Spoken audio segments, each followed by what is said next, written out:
ವಿಜೇಂದ್ರ ವಿರುದ್ಧ ಸದಾ ತೊಡ್ತಾ ಇರೋ ಯತ್ನಾಳ್ ಅಂಡ್ ಟೀಮ್ ಇದೀಗ ನೋಟಿಸ್ ಅನ್ನೋ ಬಿಸಿ ತುಪ್ಪವನ್ನ ನುಂಗುವ ಪರಿಸ್ಥಿತಿ. ಯತ್ನಾಳ್ಗೆ ಮತ್ತೊಂದು ನೋಟಿಸ್ ಜಾರಿಯಾಗಿದೆ. 2 ಬಣಗಳು ದೆಹಲಿ ಪ್ರವಾಸದಲ್ಲಿ ಬ್ಯುಸಿ ಆಗಿದ್ದಾವೆ. ಸೋಮಣ್ಣ, ಕೇಂದ್ರ ಸಚಿವ ವಿ ಸೋಮಣ್ಣ ಅವರ ಗೃಹ ಪ್ರವೇಶ ನೆಪ. ಆದ್ರೆ ದಿಲ್ಲಿ ಅಂಗಳಕ್ಕೆ ಇದೀಗ 2 ಬಣ, ವಿಜೇಂದ್ರ ಬಣ ವರ್ಸಸ್ ರೆಬಲ್ ಬಣ, 2 ಬಣ ಇದೀಗ ದೆಹಲಿಯಲ್ಲಿದೆ. ಇದರ ಮಧ್ಯೆನೆ ಯತ್ನಾಳ್ಗೆ ನೋಟಿಸ್ ಜಾರಿ ಮಾಡಿದೆ ಬಿಜೆಪಿಯ ಶಿಸ್ತು ಸಮಿತಿ. ಇಲ್ಲಿವರೆಗೂ ಈ ದಿನ ಕಂಪ್ಲೀಟ್ ಆಗಿ ಏನೆಲ್ಲ ಬೆಳವಣಿಗೆಗಳಾಗಿದೆ ಬಿಜೆಪಿ ಆಂತರಿಕ ವಲಯದಲ್ಲಿ, ಆ ಬಗ್ಗೆ ಒಂದು ವರದಿ ನಿಮ್ಮ ಮುಂದೆ.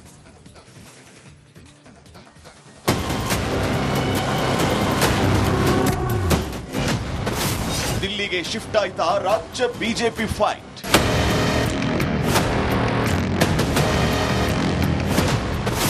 ಸೋಮಣ್ಣ ಗೃಹ ಪ್ರವೇಶದಲ್ಲಿ ಭಿನ್ನ ಮೀಟ್.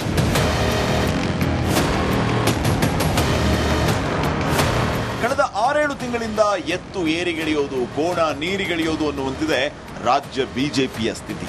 ಇದ್ದಾಗೆ ರಾಜ್ಯ ಬಿಜೆಪಿ ಅಧ್ಯಕ್ಷ ವಿಜೇಂದ್ರ ಭಿನ್ನರ ಬೆದರಿಕೆಗಳಿಗೆ ಬಗ್ತಾ ಇಲ್ಲ.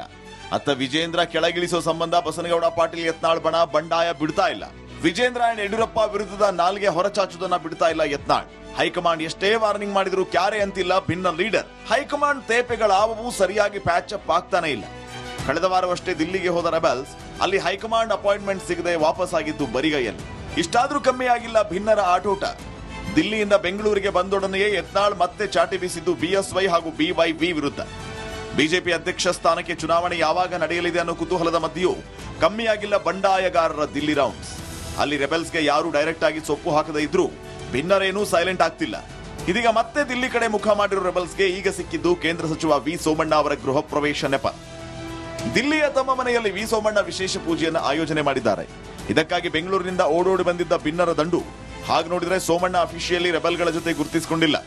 ಆದ್ರೂ ವಿಜೇಂದ್ರ, ಯಡಿಯೂರಪ್ಪ ಅಂದ್ರೆ ಸೋಮಣ್ಣಗೂ ಅಷ್ಟಕ್ಕಷ್ಟೇ. ಹೀಗಾಗಿ ರೆಬೆಲ್ಗಳ ಪಾಲಿಗೆ ಸೋಮಣ್ಣ ಒಂಥರ ತೆರೆಮರೆ ಹಿತೈಷಿ. ಈ ವಿಶ್ವಾಸದ ಮೇಲೆಯೇ ಸೋಮಣ್ಣ ಮನೆ ಪೂಜೆಗೆ ಧಾವಿಸಿ ಬಂದಿದ್ದು ರೆಬಲ್ ಟೀಮ್. ದೆಹಲಿಗೆ ಬಂದ ಮೇಲೂ ಕತ್ತಿ ವರಸೆ ಕಮ್ಮಿ ಮಾಡಿಲ್ಲ ಯತ್ನಾಳ್. ಮತ್ತೆ ವಿಜೇಂದ್ರ ವಿರುದ್ಧ ಕೆಂಡ ಕಾರೋದನ್ನ ಮರೆತಿಲ್ಲ ಯತ್ನಾಳ್. ಯಡಿಯೂರಪ್ಪ ವಿರುದ್ಧ ದನಿ ಎತ್ತಿದ್ರೆ ಭಿನ್ನಮತೀಯ ಅಂತ ಬ್ರ್ಯಾಂಡ್ ಮಾಡ್ತೀರಾ ಅಂತ ಯತ್ನಾಳ್ ಮತ್ತೆ ಆಡಿದ್ದು ಕೊಂಕು ಮಾತು. ಇಲ್ಲ, ಭಿನ್ನಮತಿ ಅಂದ್ರೆ ಏನು ಅಂದ್ರೆ ಯಡಿಯೂರಪ್ಪ ಅಥವಾ ವಿಜೇಂದ್ರ ವಿರುದ್ಧ ಇದ್ರೆ ಭಿನ್ನಮತಿ, ಅಥವಾ ಯಡಿಯೂರಪ್ಪನೇ ಅವ್ರಿಗೆ ಕೇಳ್ರಿ ನಮ್ಗೇನ್ ಕೇಳ್ತೀರಾ? ನೀವು ಭಿನ್ನಮತಿ ಅಂತ ನಮ್ಮೇಲೆ ಯಾಕೆ ಬೀಳ್ತೀರಿ? ನೀವು ಭಿನ್ನಮತಿ ಅವರು ಪಕ್ಷ ವಿರುದ್ಧ ಯಾರು ಚಟುವಟಿಕೆ ಮಾಡ್ಯಾರ ಅವ್ರು ಭಿನ್ನಮತಿ ಅವರು. ನಾವೇನೋ ಯಾರು ನಿಮ್ಗೆ ಅನ್ಸಿದೆ? ನಿಮ್ ಚಾನಲ್ಗೆ ಅನ್ಸಿದೆ? ಇನ್ನೊಂದ್ ಕಡೆ ದಿಲ್ಲಿಗೆ ರಾಜ್ಯ ಬಿಜೆಪಿ ಅಧ್ಯಕ್ಷ ಬಿವೈ ವಿಜೇಂದ್ರ ಕೂಡ ತೆರಳಿದ್ದು ಕುತೂಹಲಕ್ಕೆ ಕಾರಣ ಆಗಿದೆ. ಇನ್ ಕೇಸ್ ಬಿಜೆಪಿ ಹೈಕಮಾಂಡ್ ಏನಾದ್ರೂ ವಿಜೇಂದ್ರಗೆ ಆಹ್ವಾನ ಕೊಟ್ಟಿದ್ದ ಅಥವಾ ವೈಯಕ್ತಿಕ ಕಾರ್ಯಕ್ಕೆ ಏನಾದ್ರೂ ವಿಜೇಂದ್ರ ರಾಜಧಾನಿಗೆ ಬಂದಿದ್ದಾರಾ? ಈ ಯಾವುದಕ್ಕೂ ಸಿಕ್ಕಿಲ್ಲ ಕ್ಲಾರಿಟಿ. ಇನ್ನೊಂದ್ ಕಡೆ ರಾಜ್ಯ ಬಿಜೆಪಿ ಕಲಹಕ್ಕೆ ಮದ್ದರಿಯೋಕೆ ಇನ್ನಿಲ್ಲದ ಕಸರತ್ತು ನಡೆಸಿರೋ ಬಿಜೆಪಿ ಹೈಕಮಾಂಡ್ ಉಭಯ ಬಣಗಳ ಮಧ್ಯೆ ಸಂಧಾನಕ್ಕಾಗಿ ಕೇಂದ್ರ ಸಚಿವ ಸೋಮಣ್ಣಗೆ ಟಾಸ್ಕ್ ಕೊಟ್ಟಿದೆ ಎನ್ನಲಾಗಿದೆ. 2 ಬಣಗಳೊಂದಿಗೆ ವಿಶ್ವಾಸ ಹೊಂದಿದ ಸೋಮಣ್ಣ ಈ ಜವಾಬ್ದಾರಿಯನ್ನ ಎಷ್ಟರ ಮಟ್ಟಿಗೆ ನಿಭಾಯಿಸುತ್ತಾರೆ ಅನ್ನೋ ಕಾತುರತೆಯೂ ಕೂಡ ಎಲ್ಲರಲ್ಲೂ ಇದೆ. ಆದ್ರೂ ಇಲ್ಲಿ ಭಿನ್ನಮತೀಯರ ಜೊತೆ ಮೊದಲು ಮಾತುಕತೆಗೆ ಮುಂದಾದ ಸೋಮಣ್ಣಗೆ ಯತ್ನಾಳ್ ಖಾರವಾಗಿ ರಿಯಾಕ್ಷನ್ ಕೊಟ್ಟಿದ್ದಾರೆ ಎನ್ನಲಾಗಿದೆ. ದಿಲ್ಲಿಯಲ್ಲಿ ಸಭೆ ಮಾಡೇ ಸಿದ್ಧ ಅನ್ನೋ ದಾಟಿಯಲ್ಲಿ ಸೋಮಣ್ಣಗೆ ಯತ್ನಾಳ್ ಪ್ರತ್ಯುತ್ತರ ಕೊಟ್ಟ ಬಗ್ಗೆಯೂ ಟಾಕ್ ಕೇಳಿ ಬರ್ತಾ ಇದೆ. ಒಟ್ಟಾರೆ ರಾಜ್ಯ ಬಿಜೆಪಿ ಗಾಯಕ್ಕೆ ಮುಲಾಮು ಹಚ್ಚೋಕೆ ಒಬ್ಬೊಬ್ಬರಾಗಿ ಕೇಂದ್ರ ಸಚಿವರನ್ನ ಮುಂದೆ ಬಿಡ್ತಾ ಇದೆ ಹೈಕಮಾಂಡ್. ಆದರೂ ನಿರೀಕ್ಷಿತ ಫಲ ಸಿಕ್ಕಿಲ್ಲ. ಇದು ಎಲ್ಲಿಗೆ ಹೋಗಿ ಮುಟ್ಟುತ್ತೋ?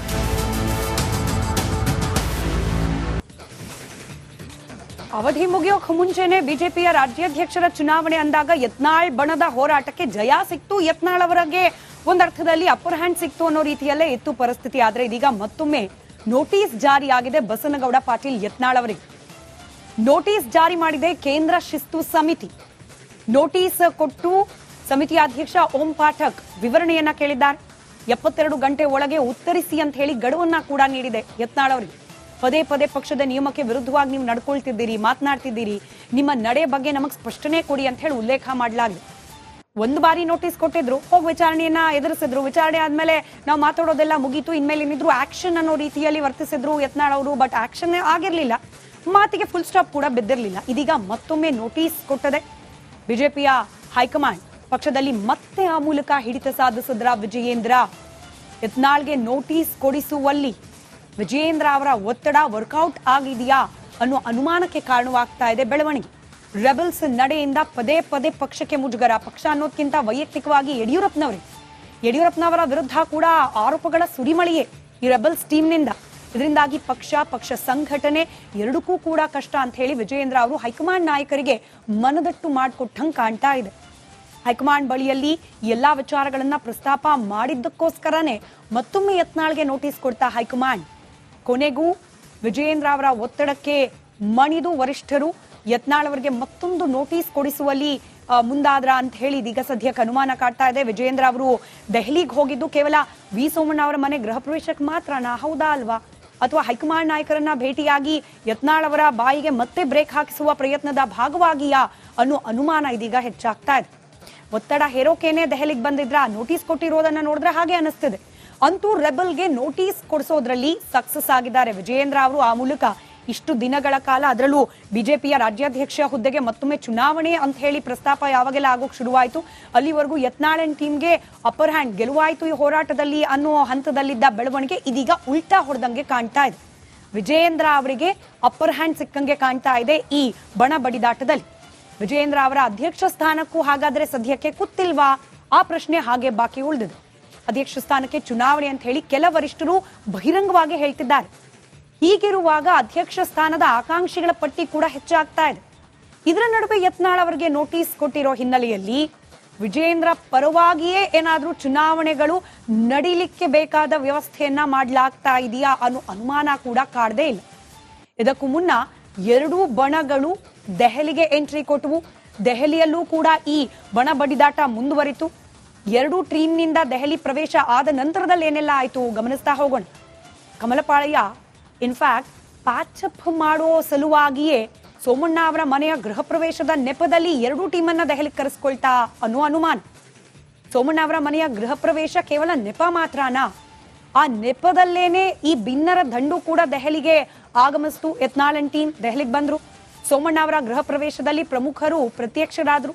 ಬೊಮ್ಮಾಯಿ, ನಿರಾಣಿ, ಬೆಲ್ಲರ್ ಇವರೆಲ್ಲರೂ ಕೂಡ ಹಾಜರಿದ್ರು. ಗೃಹ ಪ್ರವೇಶ ನೆಪದಲ್ಲಿ ಕಮಲ ಪ್ರಮುಖರ ಸಭೆ ಕೂಡ ನಡೀತಾ. ತಟಸ್ಥರನ್ನ ಸೆಳೆಯೋಕೆ ಸಜ್ಜಾದ್ರ ಕಮಲದ ಭಿನ್ನರು ಇದೇ ವೇದಿಕೆಯಲ್ಲಿ ತಮ್ಮ ಬಣದ ಬಲವರ್ಧನೆಗೆ ಯತ್ನಾಳ್ ಪ್ಲಾನ್ ಮಾಡಿದ್ರು ಅನ್ನೋ ಸುದ್ದಿ ಕೂಡ ದೆಹಲಿ ಮೂಲದಿಂದ ಬರ್ತಾ ಇದೆ. ಇದರ ಮಧ್ಯೆಯೇ ಯತ್ನಾಳ್ಗೆ ನೋಟಿಸ್ ಪೆಟ್ಟು ಬಿದ್ದಿರೋದು ಈ ಪ್ರಯತ್ನದ ಓಟಕ್ಕೆ ಬ್ರೇಕ್ ಬಿದ್ದಂತಾಗಿದೆ. ವಿಜಯೇಂದ್ರ ಅವರ ಬದಲಾವಣೆಗೆ ಪ್ರಯತ್ನ ಏನ್ ನಡೀತಾ ಇತ್ತು, ಅವರನ್ನ ರಾಜ್ಯಾಧ್ಯಕ್ಷ ಹುದ್ದೆಯಿಂದ ಕೆಳಗಿಳಿಸಬೇಕು ಅನ್ನೋ ಪ್ರಯತ್ನ ಏನ್ ನಡೀತಾ ಇತ್ತು, ಇದಕ್ಕೂ ಕೂಡ ಕೊಂಚ ಹಿನ್ನಡೆಯಾದಂತೆ ಕಾಣಿಸ್ತಾ ಇದೆ ನೋಟಿಸ್ ಜಾರಿಯಾಗಿರೋದು. ರೆಬಲ್ಸ್ ಮುಂದಿನ ನಡೆ ಬಗ್ಗೆ ಸದ್ಯಕ್ಕೆ ಎಲ್ಲರಿಗೂ ಕುತೂಹಲ ಇದ್ದೇ ಇದೆ.